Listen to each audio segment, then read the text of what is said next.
Sad story here. The 7-year-old, though, is expected to be okay. He was taken here just a couple hours ago. Police tell me he was shot in the palm of his hand. This is just one of the many piles where these plow trucks are putting all of this snow. By early next week, the temperatures will be in the upper 50s. So the next question is, what happens to all of this snow? I'm not talking about that $61 million mega ball. That's chump change compared to the Powerball. We're in Parma at the Shell gas station. Excuse me, how you doing, ma'am? Come on through. Come on in, Brian. We're at the Shell gas station. There you go, right there. People are excited. These lines, look at this. Come on in, Brian. These lines are out the door. How many of you guys are here buying a Powerball ticket? Just raise your hand. Police say the driver was coming westbound here on Broad Boulevard. He looks at his phone. The GPS tells him to turn right or northbound onto State Route 8. He looks at this pavement, thinking this is the roadway, but look where he ends up, on the railroad tracks. Here's one of these parking lots right now, and you can see how icy it is. In fact, I could moonwalk. Every year I've gone as a news reporter, so this year I decided to go as Batman. Jim, have you ever had Batman tossing back to you? This is a ticketed event, so everyone here, all 25,000 so people, they knew they were getting in today, but that didn't stop several people from wanting to be first. I also reached out to the mayor as well. Still haven't heard from him. So, Mayor, if you're watching this, please give me a call back. You can put it in drive, reverse, or neutral. But to park the bus, you want it in neutral, and you have to pull this yellow parking brake. That stops the bus. But if this lever is pushed in and no one's on the brakes, then the bus starts to roll. Sad story here. The 7-year-old, though, is expected to be okay. He was taken here just a couple hours ago. Police tell me he was shot in the palm of his hand. The bullet actually went through the palm and then came out these middle two fingers here. Police say it was a blessing. No one else was hurt because there were several kids playing outside when a car driving on Superior drove by East 92nd Street and fired shots down the street. He's a friend of my grandson's. They play together every day. I'm so sorry. And so it was kind of personal. I went over there and helped. Describe just what you saw. I'm assuming his hand. He's probably crying. Yeah. Actually, he's a tough kid. He wasn't crying that much.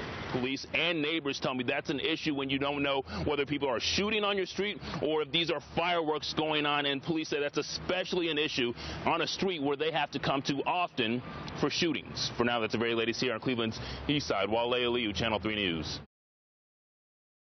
Well, the initial 911 call told police to look out for two men with rifles. Still now 8 hours after the shooting, there haven't been any arrests made in the shooting. Police and the family both asking if anyone saw anything to speak up. Whoever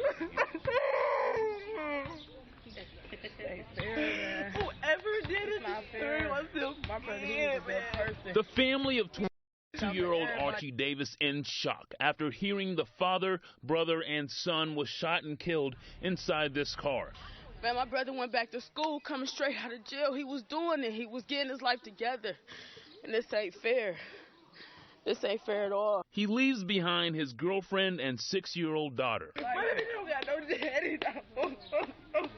My little brother's supposed to be in the NFL somewhere. This ain't what he wanted for himself. He got a daughter, one child. And y'all took her father.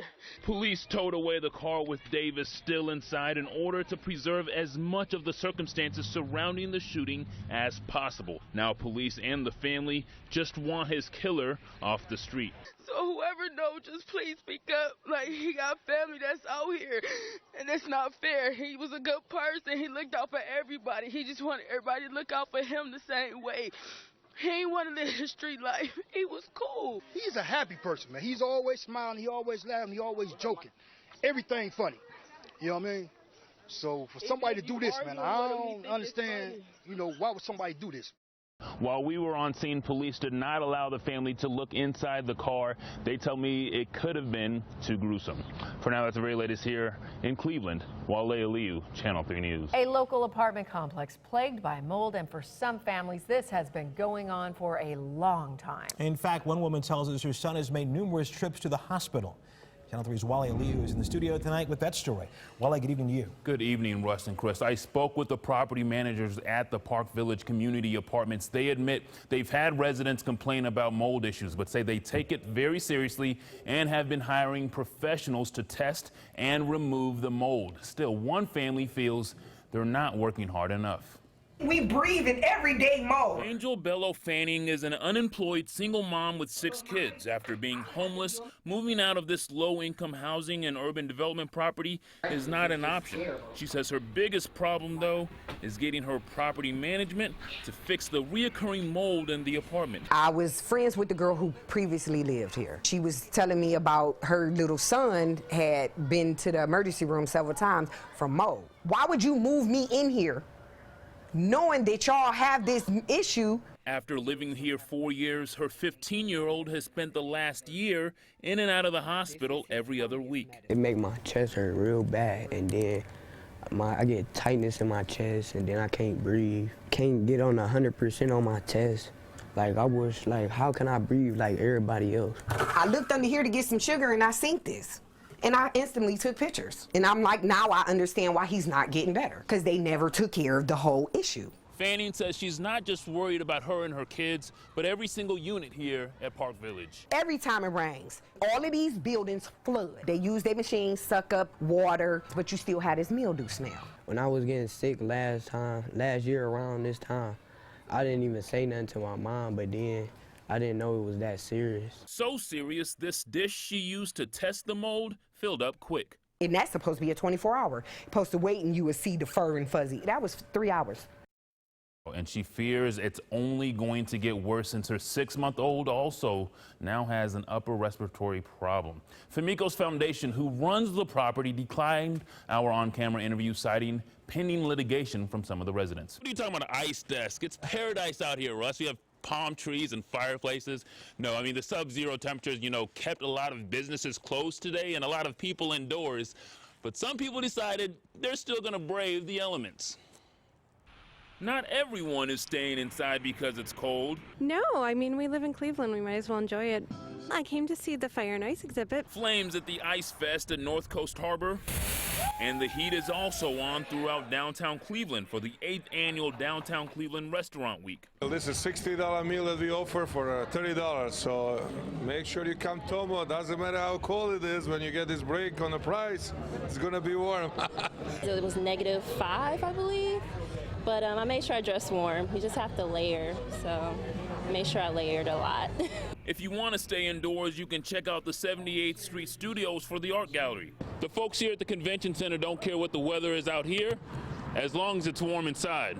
Well, I was just gonna be, a rave girl. Thousands will still come out to Comic-Con this weekend, and the cold temps won't change their costumes. I had a jacket on before I came in. I got it checked. Don't worry about it. It was freezing. Going tobogganing. And the cold and snow is not enough to stop folks from coming out here to the Cleveland Metrobrook Chalet. The staff here expects several hundred folks going down this chute tomorrow, despite the cold temps. It's Cleveland. I mean, come on. Boston Mills Ski Resort expects a bunch of people out this weekend, and the Bright Winter Festival, featuring 60 bands, may have up to 20,000 folks in attendance. As I was going down there, I screamed like a girl, but, my editors actually edited that out, so thanks to them for doing that for me. We were not going to point that out, but you brought it up. You screamed louder and higher than I think I could.